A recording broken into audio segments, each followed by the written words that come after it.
Welcome back, and a big thank you to all those who have been following, liking, subscribing, commenting, and sharing, all for the good of the sport horse. Well, all horses, but I'm currently campaigning to make life a whole lot better for horses in training and those competing. So before I go back to the topic of the FEI and what can be done for competing sport horses and those in training, because their rules cover that too, I wanted to give you some tips for those of you who at this time of the year, winter, embark on a fitness or weight reduction program as you prepare for the new season and often the opportunity to get more riding in, certainly in the UK. So in my book, I have a chapter on rider weight reduction techniques. And as you would know, the rider to horse weight ratio is critical to equitation performance, but it's something that we can all do to help our sport horses. So it's easy to sit and point the finger at what others are doing, but the load that your horse has to carry is an important aspect of their welfare. The decision to reduce weight is highly individual and as such is not straightforward to advise on, but I can give you some useful tips for those seeking ideas to help get you started with the weight reduction program.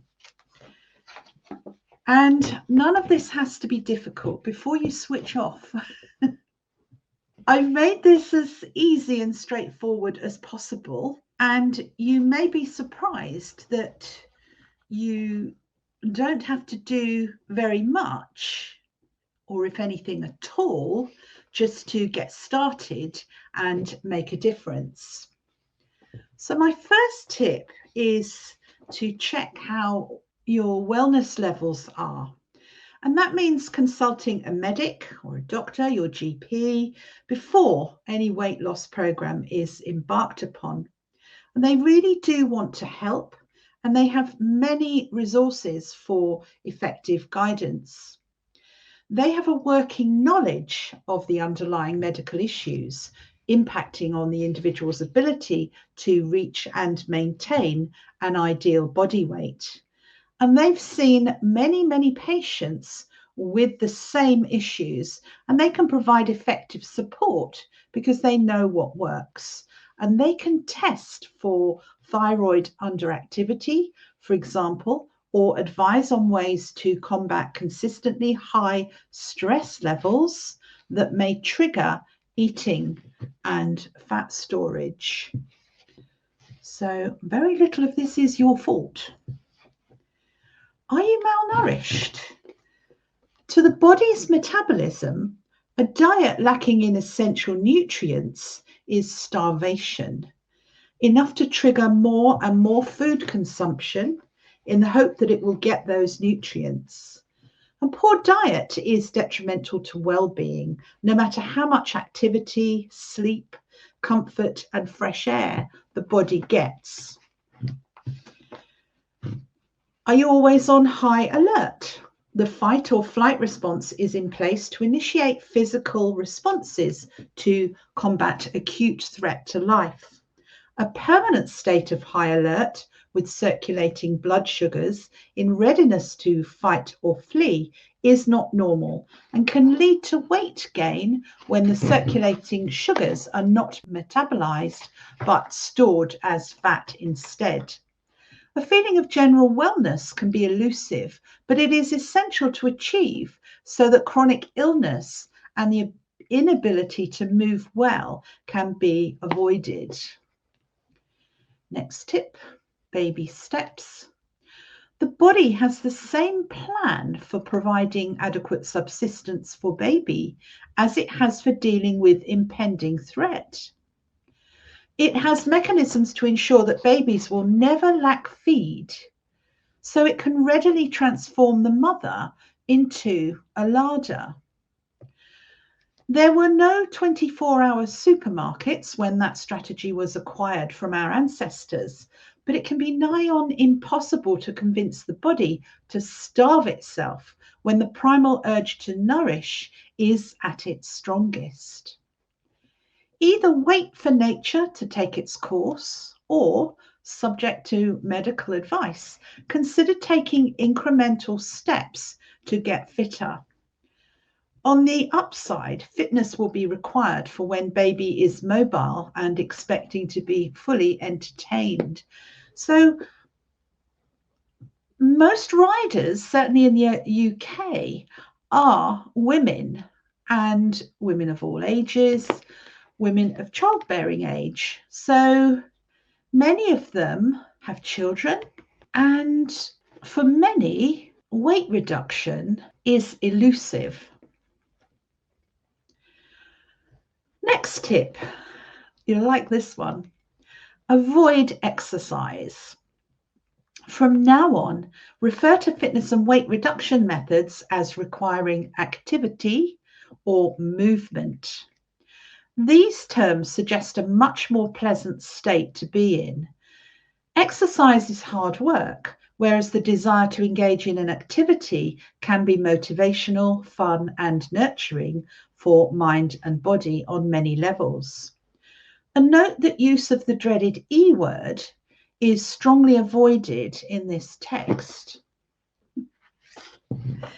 We do not need to exercise. We need to become a more manageable load for our horse to carry. And that means improving the posture, which can help hugely. Next, avoid daily weight monitoring.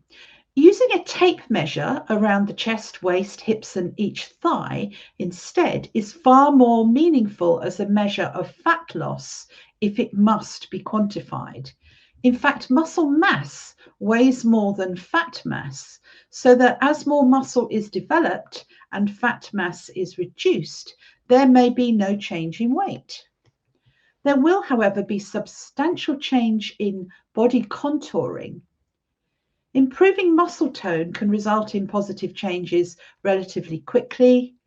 If strengthening is the focus, it will not involve fixating on food and calorie intake.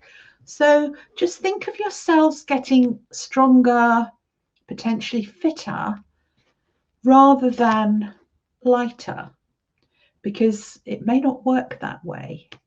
And strengthening exercises, if that's the route you choose to take, involve far less time commitment than the aerobic variety.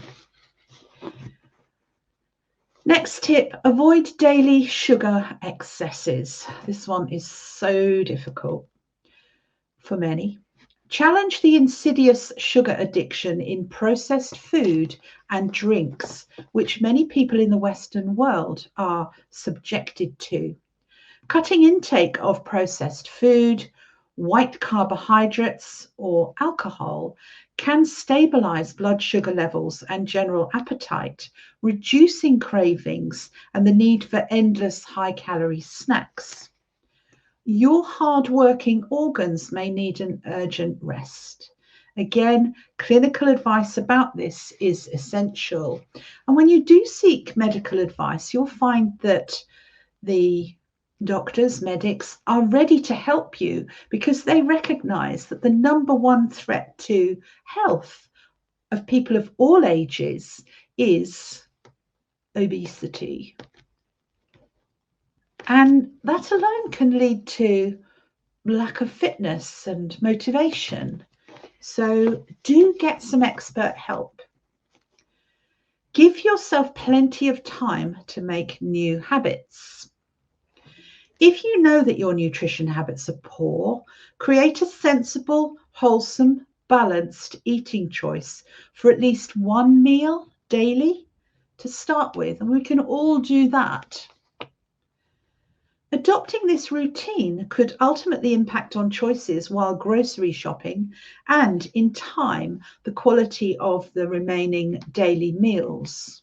So, for example, if you have a ready-made salad or some soup, homemade preferably, which is all ready to hand, and you tell yourself that every day you are going to eat one meal that is nutritious, then that'll soon become 2 or even 3. But again, sugar addiction, you may not know you have it, but many of us have a very strong urge to top up our blood sugar.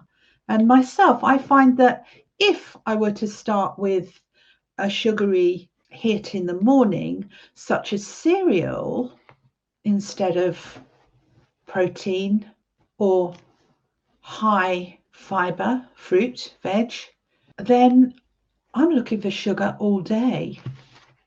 So perhaps instead of cereal, you could have wholemeal toast, tomatoes grilled, avocado, because you may find that more filling, especially if you add some eggs, and that should stop your blood sugar from spiking well into lunchtime. Food hunt and gather like the ancestors. So go to the effort of buffet style meal presentations hidden away in another room as an alternative to loading the plate and eating everything on it in one hit. It may mean that less calorie dense food is consumed as a result. So yeah, I certainly find that if my food is presented on a range of plates and I can select from each plate rather than having my food plated up, it encourages me to make healthy choices of what's in front of me. And yeah, even better if it's in another room and you have to go and get it and bring it back again. So not necessarily laying it all out on the table, but making the effort to get up and find some more. After you've had a break, of course, because that helps a lot if you pause between mouthfuls and give yourself a good 20 minutes to eat your meal, because that often can give your body a chance to recognize that it has actually eaten. 30 plants a week. This is a brilliant one. You'll love this. Our ancestors consumed a surprising variety of plant-based food that had the effect of boosting their immune system. So this is why it's important to get a variety of plants rather than so much a quantity or a certain number of them each day. So you would put this on a weekly basis rather than a daily basis, and I'll explain how it works. Ensuring that 30 different plants are eaten is a surprisingly easy target to meet, provided there is no aversion to fruit and vegetables. Anything grown counts, so that bread, garlic, olive oil, pepper and herbs can be ticked off the scoreboard to get started with if a salad sandwich is consumed, for example. And this system also motivates healthy eating choices, similar to being rewarded with points in a supermarket, so that a 10-plant salad may be selected in preference to a cheeseburger if the weekly target has not yet been reached and you're out on a Friday making that choice when the start of your week for your 30 plants may be a Monday. So it's fun to do, and as I say, it can be done, and you know it's healthy. Change your meal times. Consume most calories earlier in the day so that the main meal is scheduled for lunchtime and that the evening meal consists of a wholesome, preferably homemade soup or a jumbo salad sandwich, buffet style, without the need for additional snacks. So, as I said earlier about breakfast, if you can have a very low sugar breakfast and then the larger of your subsequent meals at lunchtime, you're going to feel well stocked up as you head towards your evening meal. So you shouldn't be so hungry so that it becomes easier to have a lighter meal in the evening. Eat a lot more. Select items of food at each meal which require a significant amount of chewing. This may help to satisfy the need to consume more food at each meal, simply because the brain is tricked into thinking that more food has been eaten because more chewing has occurred. So, yes, be conscious about your eating, chew more, and pause between mouthfuls, and your brain will get the idea that perhaps it doesn't need more and more food in that one sitting. Move more. This one's fairly obvious. Raise the metabolism with light exercise before meals, particularly the last meal of the day, so that energy metabolism is optimized. And most people are capable of getting off the sofa to enjoy a short session of dancing, even if you don't want to go out, if only to one music tune, even if they don't feel like taking a walk. So quick bursts of energetic, fun exercise is just as good as a structured visit to the gym, perhaps, that you could easily put off. Or you could even do this lying down. You can do some strengthening exercises as you watch TV.